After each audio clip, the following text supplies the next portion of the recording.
আসসালামু আলাইকুম গাইস, আমরা এখন আছি সাতক্ষীরা জেলার শ্যামনগর থানা উপকূলীয় এলাকা।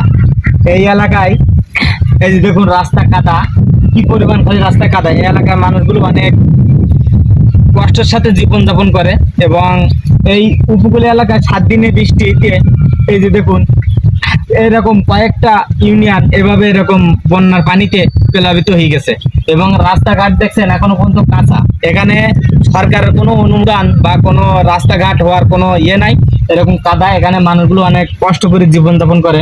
এই যে দেখতেই পাচ্ছেন আপনারা যে কি পরিমাণ কাদা, আর মাঠে দেখুন কি পরিমাণ পানিতে, মানে 7 দিনে বন্যার পানিতে এরকম প্লাবিত হয়ে গেছে। এরকম 10-15টা ইউনিয়ন এভাবে বন্যার পানিতে বুড়ে প্লাবিত হয়ে গেছে এবং এই দেখুন পুরো সাগরের মতন দেখা যাচ্ছে গাইস, দেখুন পুরো সাগরের মতন দেখা যাচ্ছে। আর রাস্তাগুলো যে এত পরিমাণ কাদা হয়, সে কাদার কিভাবে বলবো, আপনারা দেখেন, দেখে যদি ভিডিওটা অল্পের জন্য ভালো লাগে, যদি ভালো লেগে থাকে তো অবশ্যই শেয়ার করে অন্যকে দেখার সুযোগ করে দেবেন, যেন এই ভিডিওটা সরকারের হাত পর্যন্ত যে পৌঁছায়। সবাই দোয়া করবেন যেন এই এলাকায় এই অনুদান বা কোনো রাস্তা